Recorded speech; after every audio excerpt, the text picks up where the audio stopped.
Therefore, God exalted him to the highest place and gave him the name that is above every name. That at the name of Jesus, every knee should bow, in heaven and in earth and under the earth, and every tongue acknowledge that Jesus Christ is Lord, to the glory of God the Father. Samahan niyo po ako sa konting panalangin. Ama naming nasa langit, Lord, hallelujah. Panginoon, na pinapasalamatan ka namin sa umaga nito. Diyos, muli o God sa aming mga buhay. You deserve all the praises, the thanksgiving, the adoration. You are the God who sees everything sa buhay namin. At hindi mo kami pinabayaan, hindi mo kami iniwan sa lahat ng anumang bagay ng aming pangangailangan, Lord. At financial, physical, spiritual, you are there. Salamat po, Diyos, sa inyong banal na Espiritu. At hiling po, Diyos, na samahan niyo po kami ngayong umaga na ito. Sila, inyong lingkod, Lord God, samahan mo, Panginoon, turuan mo. At anuman pong mga bigkas ng aking labi, Panginoon, ay nanggagaling lamang sa inyo. Use me mightily as your best, Lord, for I am nothing. Panginoon, diktahan mo ang aking mga bibig, Panginoon, ng inyong salita, Panginoon, upang mapuno po kami at mapuspos ng inyong mga salita, O God, o umapaw sa aming mga puso at apot-apot, Panginoon, hanggang sa aming ma-share, sa aming mga kasama sa buhay at sa aming mga kasambahay, sa aming mga katrabaho, sa aming pamilya na hindi pa nakakilala sa inyo.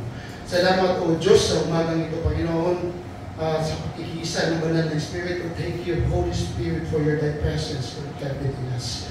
Thank you for each and every one of us. Open our eyes, Lord God, spiritual eyes. Open our spiritual ears, our hearts, Lord God. We are listening to your word, Lord God. Hear us, O God. This is in the name of Jesus, our Lord. Amen.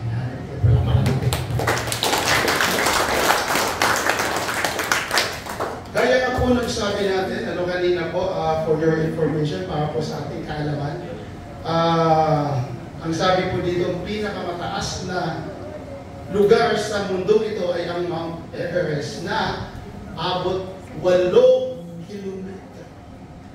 Grabe po, ano? Above sea level. 8 kilometer.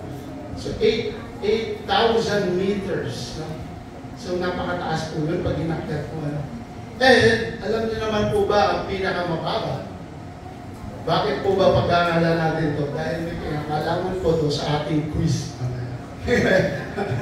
Ang pinakamababa ay the Dead Sea. Grabe po, ano? Bakit nga ba? The Dead Sea, ito po ang pinakamababa. It is 400, halos kalahating kilometro ang baba niya na naman sa dagat. Hallelujah. Baliktad po siya, papaba po siya. Bakit? Dahil po ito ay kinagkukunan ng asin. No? Ito po ay dito nabubuhay at binibenta yung asin. Totoo po yun. No? So ito po yung pinakamababa. No? According to this, 400 meters. At mga kapatid, bakit natin ito pinag-aralan? Dahil po, gaya pa po na ang sinasabi natin, ang ating pong pag-uusapan ay, it's all about the most high place or the highest place sa buhay at sa mundo ito. Amen. Mga kapatid, no, ang sabi po dito, first and foremost, if we read this Philippians chapter 2, verse 1 to 11, it should be verse 1 to 11, but our topic for today is about verse 9 to 11. This message was all about having the attitude of Jesus Christ.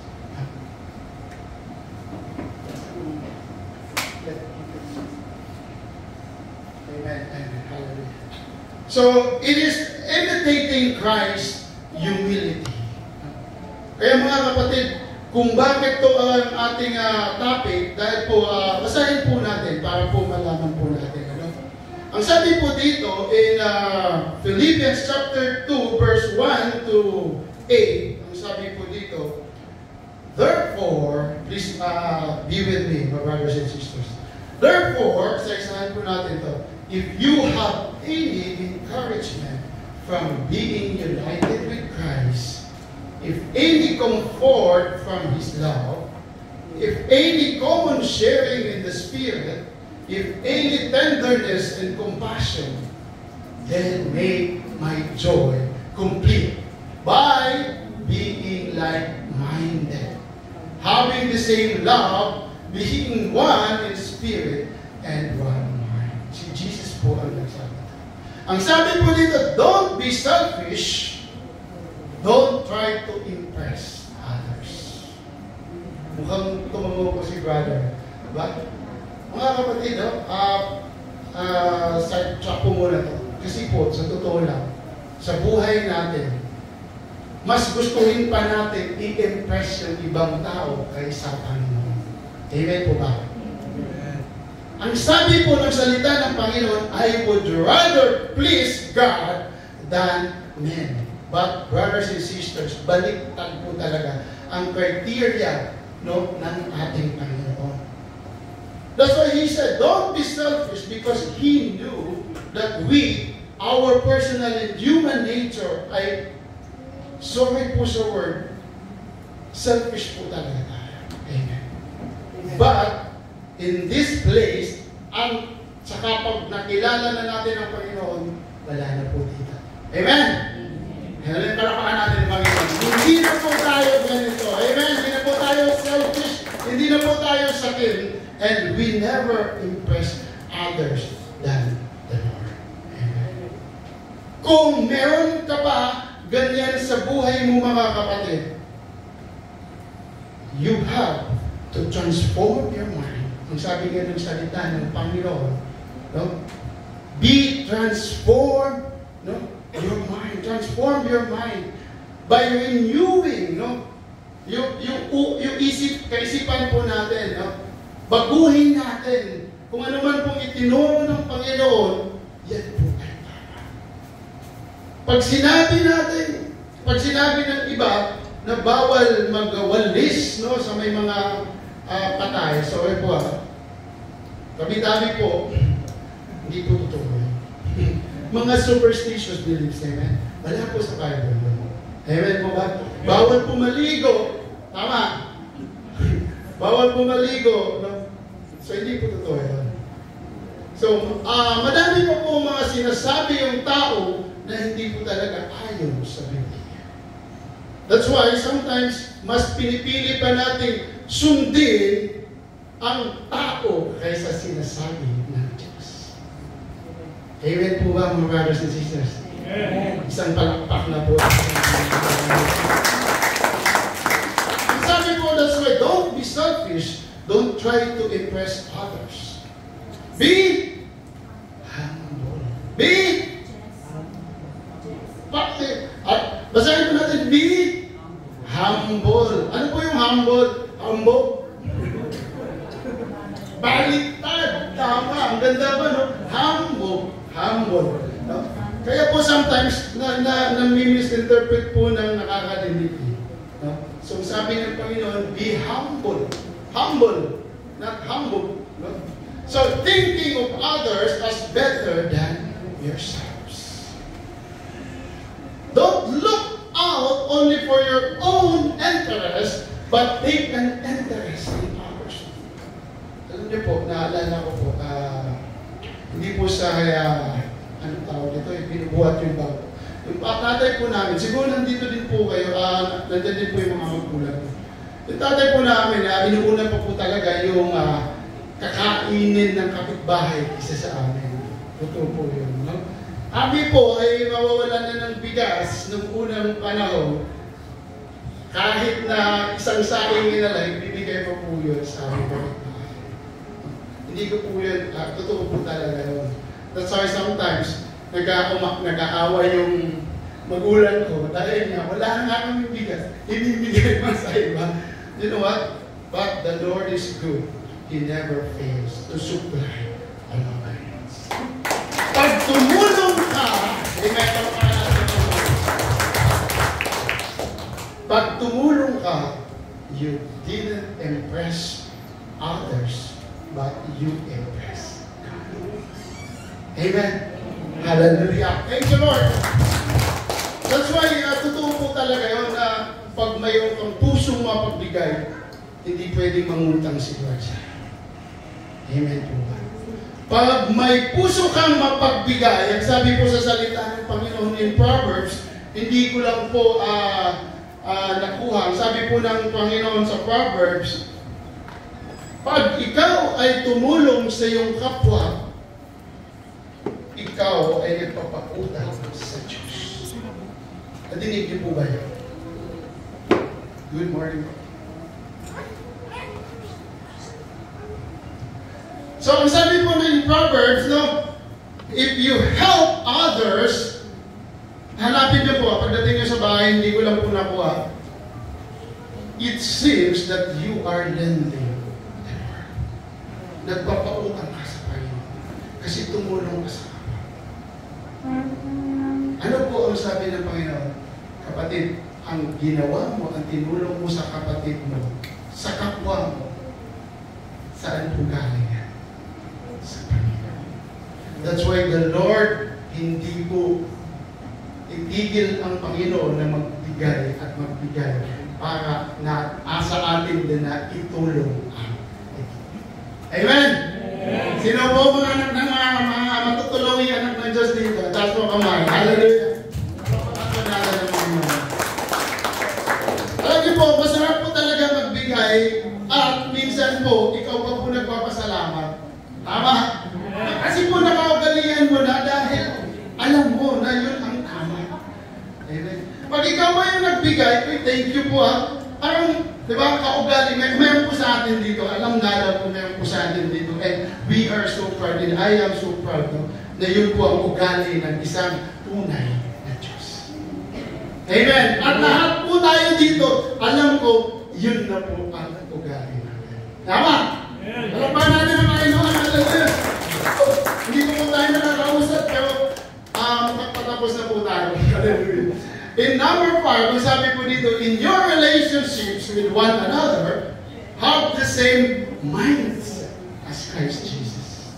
Kaya isa-isahin natin, kapatid, in your relationship with one another, kapatid mo, asawa mo, anak mo, biyenan mo, di po ba pag hindi kayo isang mindset in Christ, nagkakaproblema? Amen. Aminin po natin na hindi. Ama, pag hindi kayo isa ng asawa mo, pag alis mo pa, hallelujah, oo si sister. Don't worry, brother, sister. Si Lord ang bahala kay brother. Alam niyo po, although kaya kami po ni Mrs. nag-usap po kami, alam mo, kahit pagod kayo, magdamag kayo sa church, magdamag kayo maghayo na maghayo, pagkasama kayo para sa Panginoon, hindi kayo napapalo. Amen. Hallelujah! Amen, brother.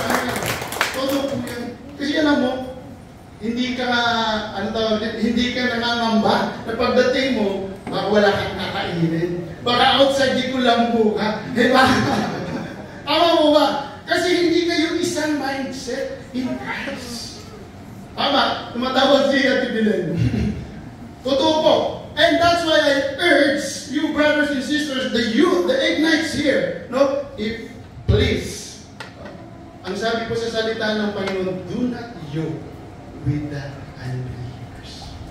Hindi ko po ito sinasabi po ng Panginoon po ito. Bakit? Kasi po, pinag-usapan na po natin dati dito, yoking with the unbelievers, ang utak niya at ang mukha niya. Ayaw mo po yung yoke. Yung yoke po na pinakita natin po dito, dalawa po yung baka, yung parang gota. Dalawa po. Yung dalawang baka, tag-isa po sila.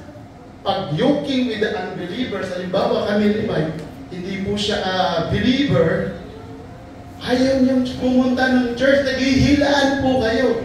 Amen? Naghihilaan po kayo. Hanggat pagdating mo dito sa church, nayaya mo nga siya, pugulugod ka naman. Amen? Tama? How much more, pag pareho kayong mindset, isa yung gota nyo, pagpunta nyo dito, hindi nyo naramdaman yung bigat na dala-dala nyo. Amen? Lapang natin ang Panginoon. Totoo po yan. I really experience Ay mga kapatid, ang sabi po dito, in your relationships with your kapatid mo man, anak, sometimes anak mo po talaga. No? Ang mas mahirap pa po ay ikaw na anak ka, ikaw na anak, yung nagano po sa iyo, yung magulang mo. That's why I encourage the youth here, not to pray for your parents kung wala pa po dito. No? Kasi napaka-tiwasay ng buhay, yung ama mo ba smooth, no? Na pagpunta mo dito, tuwang-tuwa ka na. Sabado pa lang, nakabihis ka. Hallelujah. Hallelujah. Totoo mo yan. So that's why sabi dito, in 6, who being in very nature, God did not consider equality with God something to be used to His own advantage. Rather, He made Himself nothing by taking the very nature of a servant, being made in human likeness.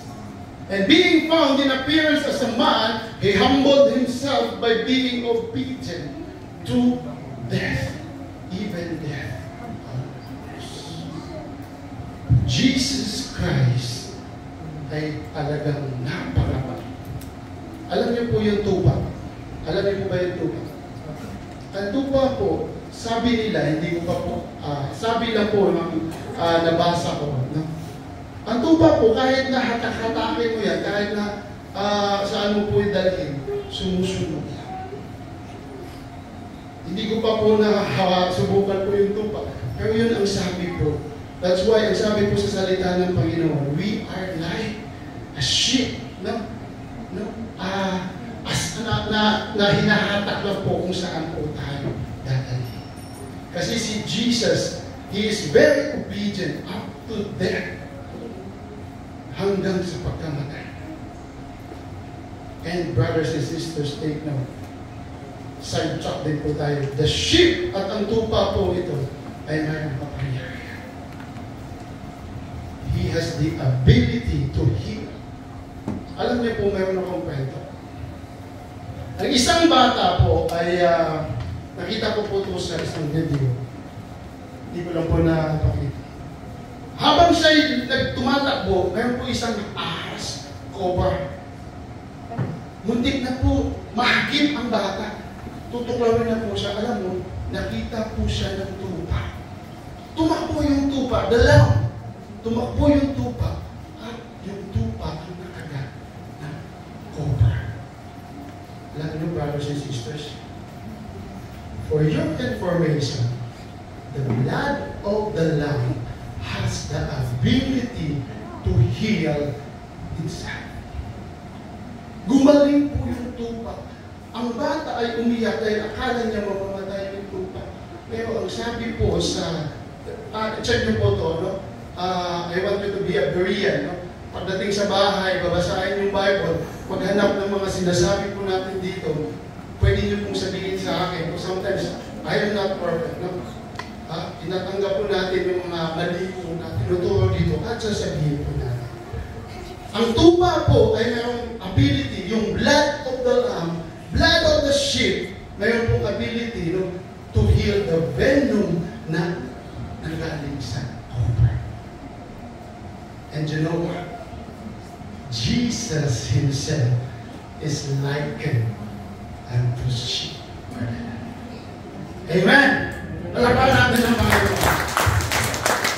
That's why if you have Jesus in your life, in my life, you have the ability and you have to exercise the authority that has within you para po gumaling kung anong meron ang sakit.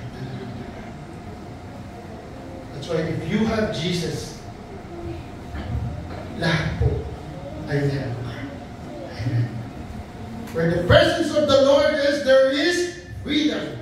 Where the presence of the Lord is, there is peace. Where the presence of the Lord is, there is joy.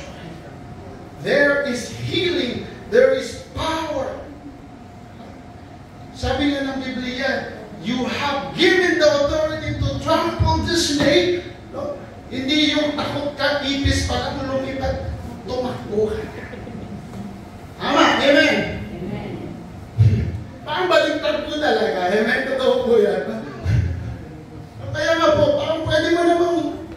takbuhan, pwede mo namang madumi nga yan, hawakan mo.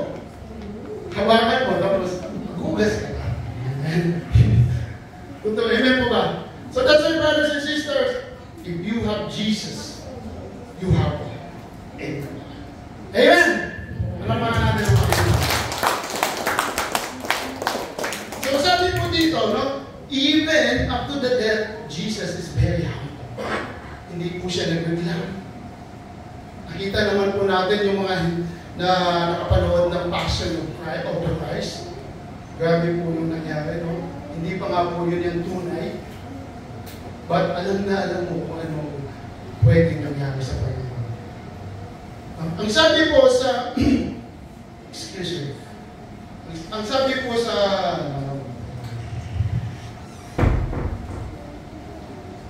ang sabi po dito, you know what? Because Jesus humbled himself through the cross, that's why God exalted him in the most high place.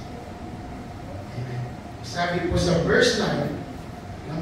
Sabi po sa verse 9, therefore, God exalted him to the highest place and gave him the name that is above everything.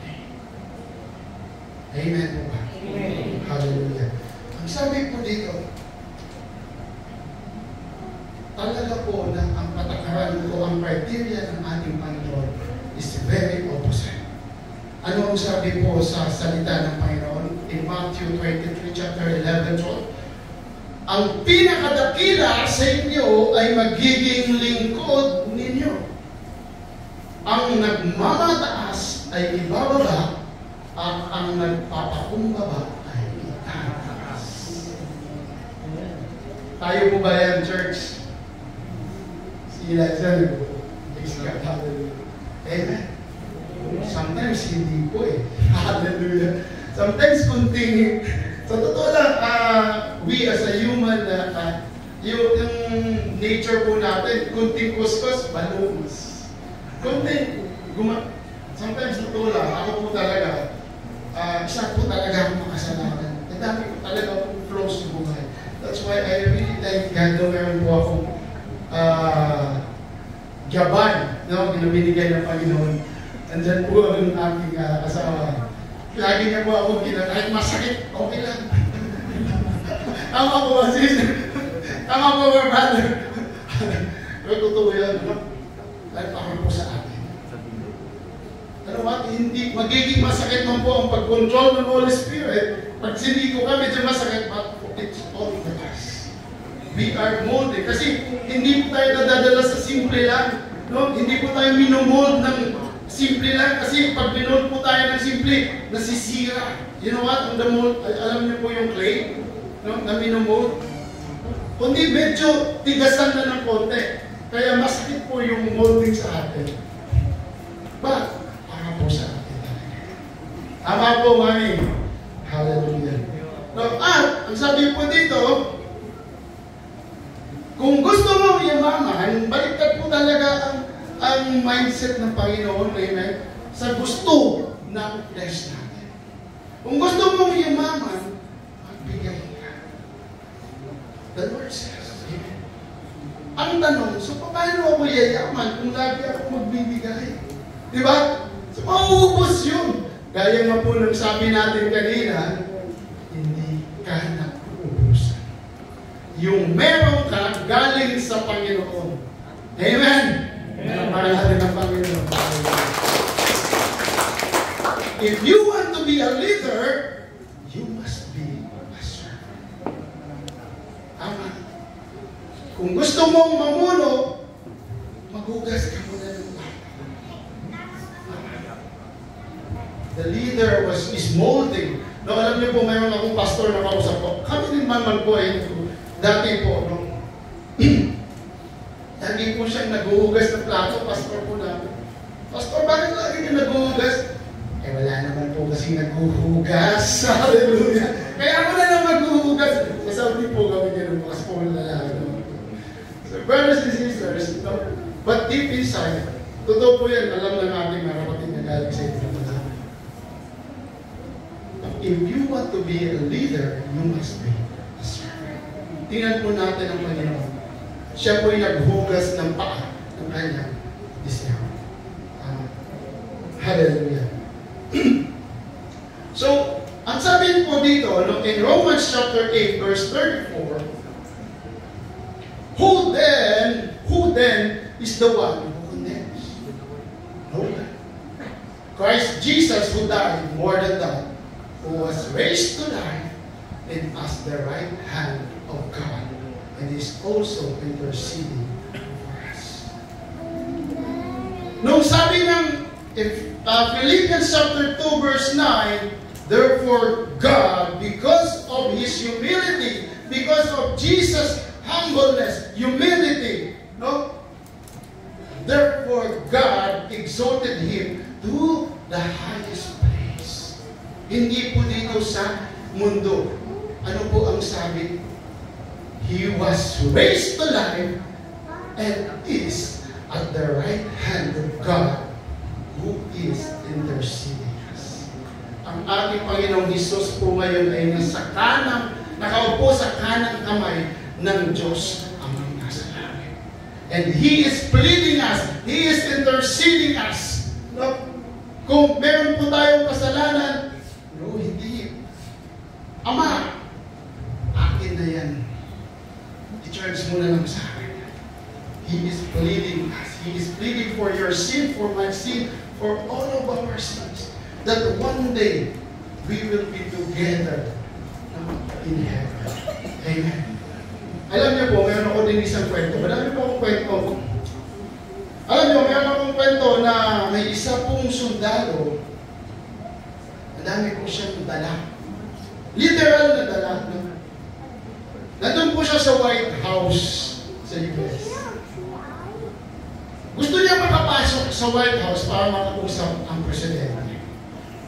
But then, of course, ano ba wala talaga yung White House? Hindi ka pwede makapasok. Bakit? Siyempre sa gate pa lang, guardahan na. Pag susunod, guardahan na sila.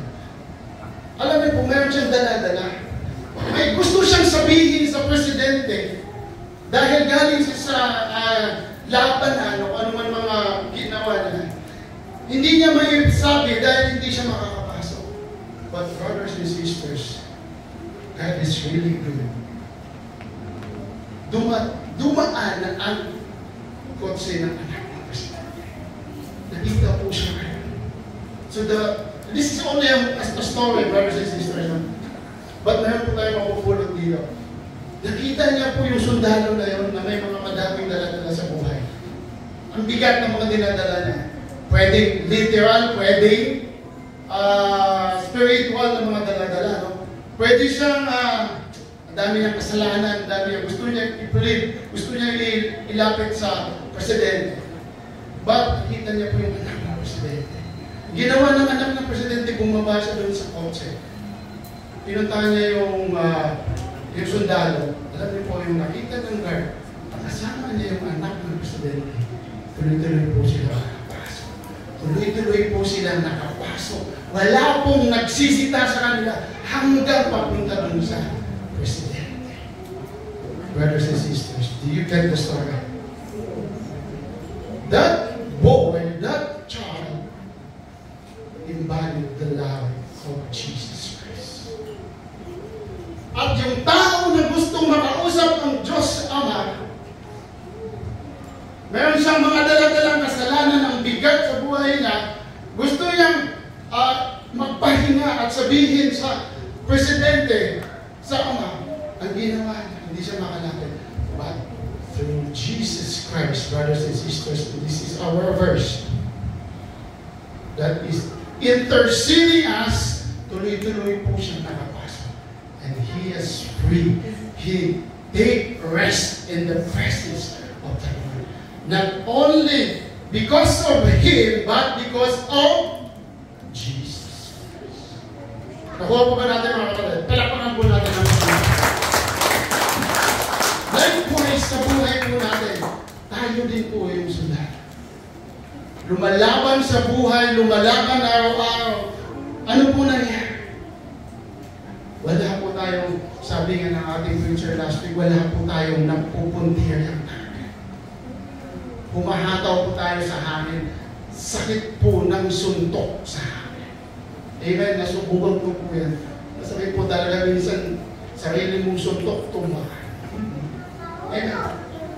That's why, brothers and sisters, you know what? If you only trust the name of Jesus, He has the power, He has the ability, and He gives you an authority to exercise. Brothers and sisters, malayang malaya. Amen! Amen! And you know what?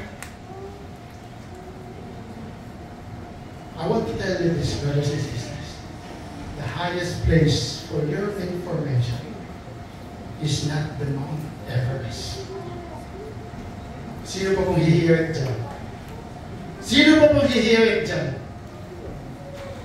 The highest place on this world and on this earth is no other than it's on your feet. The ground. Bakit? Bakit? Ground po ito, hindi po itong mataas. Bakit?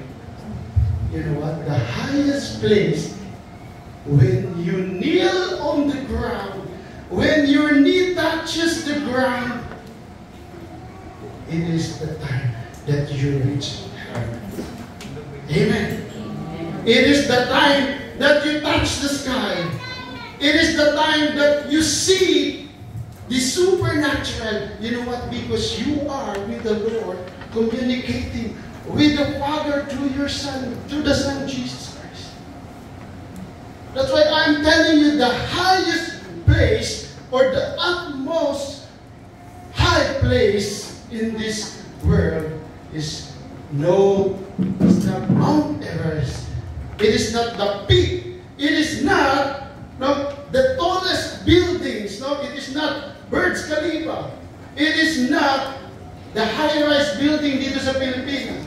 But you know what? It is very simple. The highest place on this earth and on this world is when you kneel on the ground. Huwag po natin. You know what?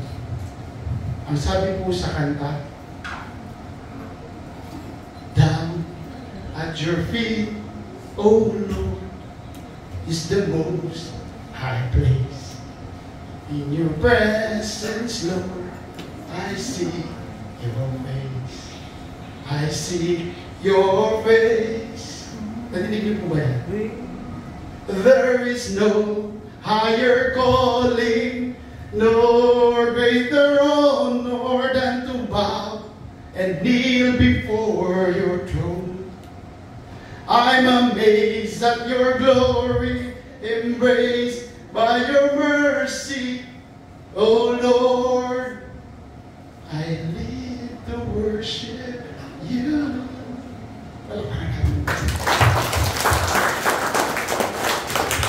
The highest place is at the feet of Jesus.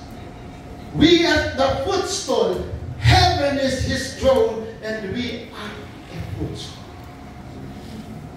That's why, brothers and sisters, if you always continue to kneel and bow down before the throne of the Lord, you are in the highest place. Amen. Thank you, Jesus.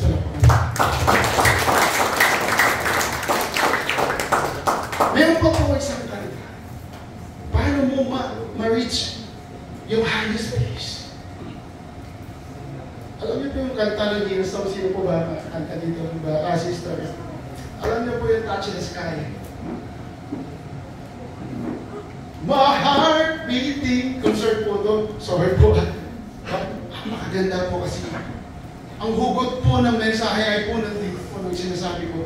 The Lord impressed me and embraced me. My soul breathing, I found my life when I laid it down, upward falling. Tama po ba yun?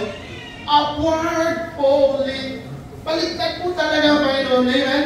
Upward spirit soaring, I touch the sky when my knees hit the ground. Amen! Palapakan natin ang Panginoon. Kaya hindi mo po talaga ma-reach ang highest point if your knees did not touch the ground. By prayer and petition, kapatid, ang sabi po ng salita ng Panginoon, one day, every knee will bow, every tongue confess that Jesus is Lord. Amen. Hallelujah. Nakuha pa natin.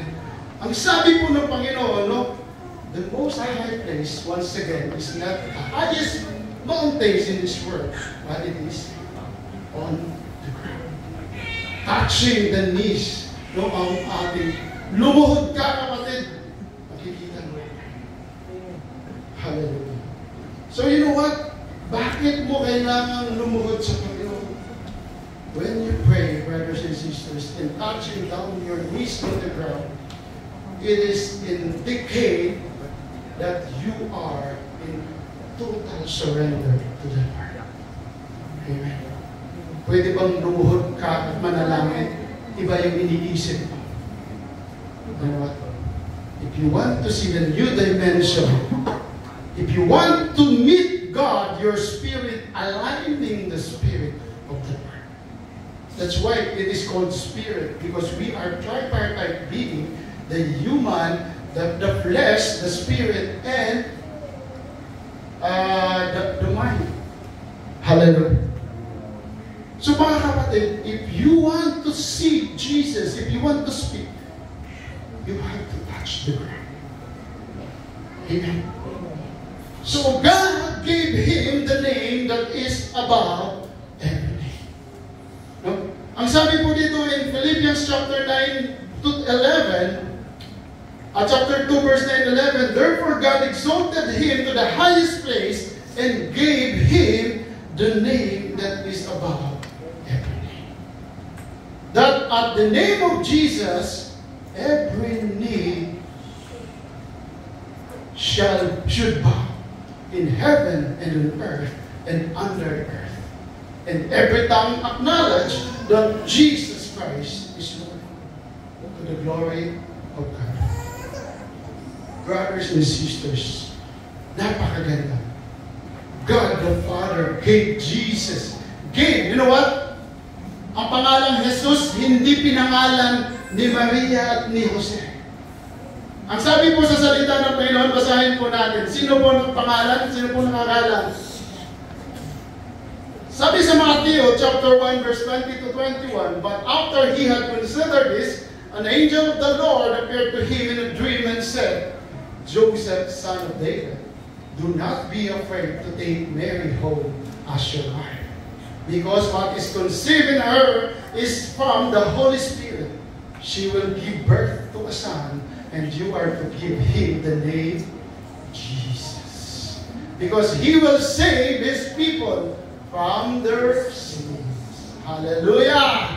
Tayo iligtas. Amen! Pagpapalan natin ang Panginoon. Amen! Hallelujah! That's why, brothers and sisters, tayo bilang mga magulang, tayo nagbibigay ng pangalan. You know what? Jesus, the name of Jesus, hindi po si Mary at si Joseph ang pangalan. It was appeared in the dream of angel, which means God made the name of Jesus. Hallelujah.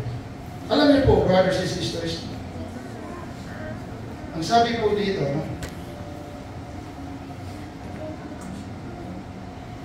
ang pangalan Jesus, which is the name above every name, ay walang katulad. The name Jesus, kung bakit Jesus ang kanyang pangalan, ay napakadaling bigkasin. Amen! Jesus, Jesus, Yeshua. Hallelujah. Lalong-lalo na, you know what? Sabi po ng salita ng Panginoon, Jesus really loved the kids. Hello, kids! Hello! So talaga yung mga kids dyan, mamaya po, you have kingdom. inyo. No? Hallelujah. Kundi lang yata yung mga babies dito, mga bata. After this service, no, may masayang mangyayari sa mga bata at sa mga kasama ng bata. Amen? Hallelujah. Palapahan natin naman yun. Kaya po, after po dito, we invite you, no? Mga bata at saka mga nanay ng bata. Kahit hindi po, young at heart, pwede din po. Alam niyo po,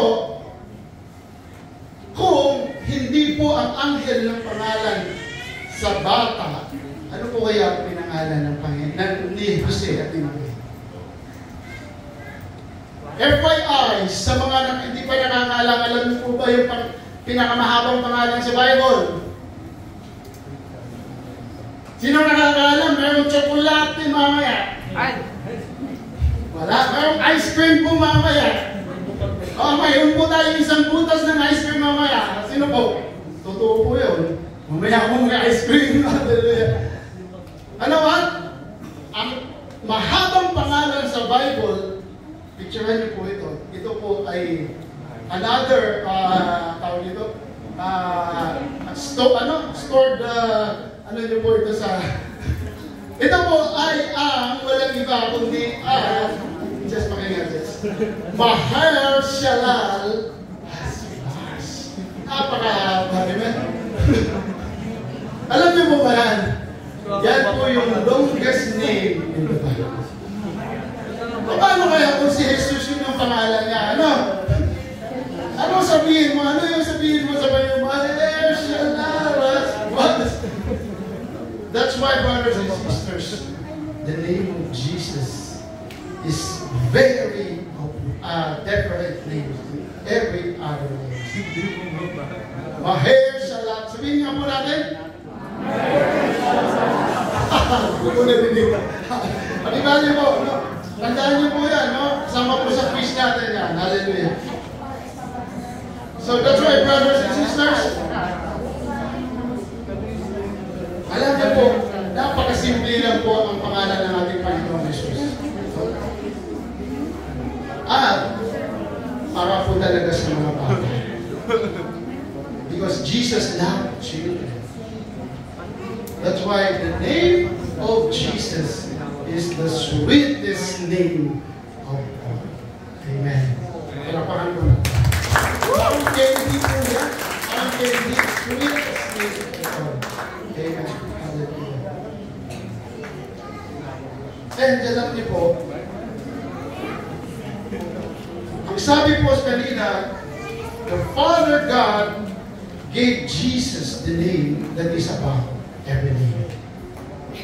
And the name of Jesus, you know what?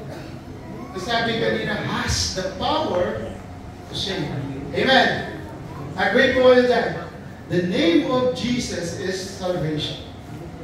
If you accept and if you have faith, if you believe that Jesus is your Lord and Savior, you are saved. Amen.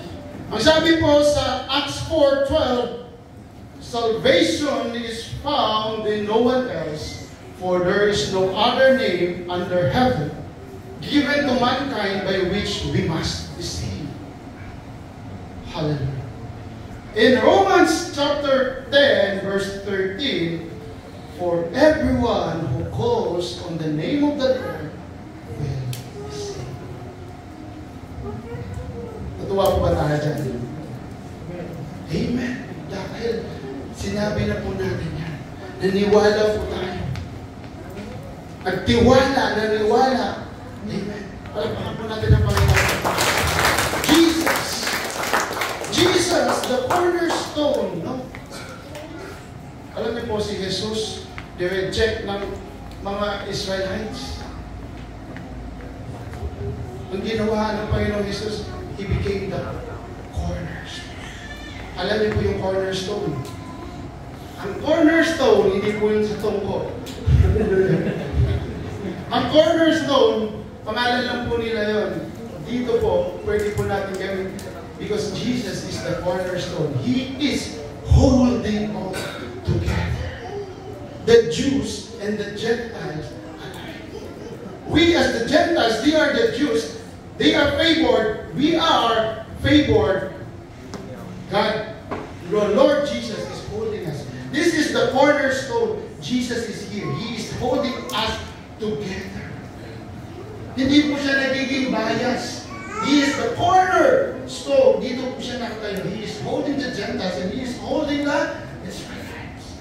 That's why He became the cornerstone. These Israelites rejected Jesus. That's why si Jesus nagiging cornerstone for us to receive. Amen! Palapakan natin. The name of Jesus has the power to destroy the enemy. Amen. Amen. The name of Jesus has the power to destroy the enemy. In John 10:10, ang sabi po dito, the thief's purpose is to steal and kill and destroy. My purpose, Jesus' purpose, is to give them a rich and satisfying life. What an awesome purpose of Jesus. Amen. Are you happy, church? Amen. Isang malakas tayo na palapot sa Panginoon. Thank you, God. You are so good, Lord Jesus. Hallelujah. And lastly, ang sabi po dito, Jesus' name has the power to supply all our needs.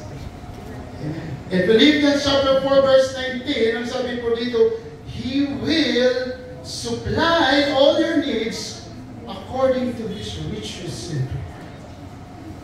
Ano pong sabi? Needs, hindi po wants. Be careful, brothers and sisters. Because God, siya po ay taga-supply ng pangangailangan natin every day, enough to live for the day. Amen po ba? Pero sometimes, it overflows sa bawat buhay natin. That's why give. Amen? Hallelujah. Thank you, Lord God. So lastly, brothers and sisters, mahaba po ito, no? But you know what? Ang sabi po dito, God gave Him the name that is above every name, and at the name of Jesus, every knee should bow, and every tongue will confess that Jesus Christ is Lord. You know what? In Isaiah chapter 45, verse 22 to 23, it was foretold long ago. Ang sabi po dito, every knee will bend to me, and every tongue will declare allegiance to me. Hallelujah. And this is true. One day, the Israelites that rejected Jesus, and even the unbelievers, and also the believers, take note, there's also a danger. Kahit believers po tayo ni Jesus, hindi po tayo naniniwala po talaga, kalahati. Hindi po buo, you know what? Tinatapon po yan. Pag-alamanin yung pagtitiwala mo sa Panginoon. That's why yung sabi po dito, the unbelievers and the believers alike, if you rejected Jesus, one day, you will bend your knee to Jesus and you declare your allegiance to me. Naniwala naman ako sa iyo. Pero bakit ayaw mo akong tanggapin? Kasi kapatid, hindi po tayo minsan nakikita ng Panginoon eh. You know what? Tayo po may nagtatago. No? Kasi kung mayroon po tayo dinidependihan, no, na kasalanan. It is not an open heaven, but it is not an open total surrender to the Lord. Hallelujah. So that's why one day, brothers and sisters, there will become judgment. There is a judgment. But one day, every knee will bow, every tongue will confess that Jesus is Lord. At malapit na po dumating. Are you with church? Malapit na po dumating. That's why I encourage each and every one of us right now to confess, to believe, no? To trust Jesus. That Jesus' name is the name above every name. The name above every sickness, the name above every mga problema sa buhay. The name of Jesus is the solution. Magiging estudyante ka man, magiging youth ka man, kapatid, solusyon mo pa rin si Jesus. Hallelujah. That's why yung sabi ko, no, lahat ng tuhod ay luluhod sa aking harapan. Hallelujah. Brothers and sisters, you know what? The name of Jesus, if you are thirsty, He is the river of life. He is the fountain and the living water. Huh? If you are hungry, He is the bread of life. Lahat po na pangalan ni Jesus ay katapat at katumbas ng ating pangangailangan sa araw-araw. The name of Jesus is a bunker. He has a hidden treasure for us to dig it deeper. The name of Jesus is a builder. No? He is the solid rock. At sinasabi natin kanina, the chief cornerstone. That you can lean and depend on. Hindi ka matutumba. Tutumba ka man, aagal tayo. The name of Jesus is a precious stone. Ang salita niya ay ginto. Kaya makinig po tayo. Amen po ba? Makinig po tayo. Hindi po tayo gumagawa at gumagawa-gawa lang ng kwento dito. And this is true. This is the Jesus na sinasabi po natin para po sa atin. If you are sick, sabi nga natin, the name of Jesus is healing. And if you are weary, He is the rest. Kapahingahan natin ang Panginoon. And, brothers and sisters, if you are sinners, He is the ultimate Savior. Palakpakan natin. Conclusion, brothers and sisters, alam niyo po, ang sabi po ng ating salita, the name of Jesus is worthy to be praised.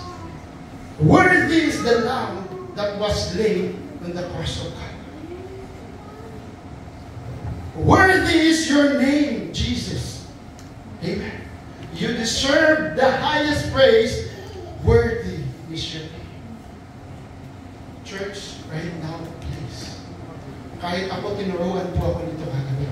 Habang pinabasa ko, habang nagme-meditate po ako, confess right now or suffer later. Amen. Confess the name of Jesus right now or one day suffer later. Dalawa lang naman ang pupuntahan natin. Start declaring the name of Jesus, which is our Savior. The name of Jesus is true. He is true and faithful. The name of Jesus is our Savior. Maniwala mo tayo. Confess it now, right now. Amen. Can I hear the name of Jesus? Say Jesus! Jesus. Come on, church! Jesus! Jesus! Jesus! Jesus! Jesus! Jesus! Come on, get tayo. Jesus! Jesus! Tumayo tayo mga kapitala. Come on, let's hear the name of Jesus! Jesus! Jesus! You know what? Say